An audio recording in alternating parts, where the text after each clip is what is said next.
You ever wonder what these birds do here? They have their wings spread out like they're, I don't know, like Count Dracula maybe? But they are called Anhinga birds or water snake birds, or they are turkey birds. And they are birds that can go into the water and just have their neck above the water, so they look like a snake ready to strike.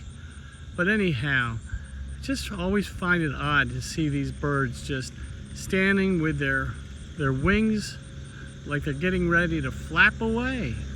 But anyhow, you can see its long neck. Look at that. But it will stand upright. So until then, subscribe to my channel. You'll have a really good day.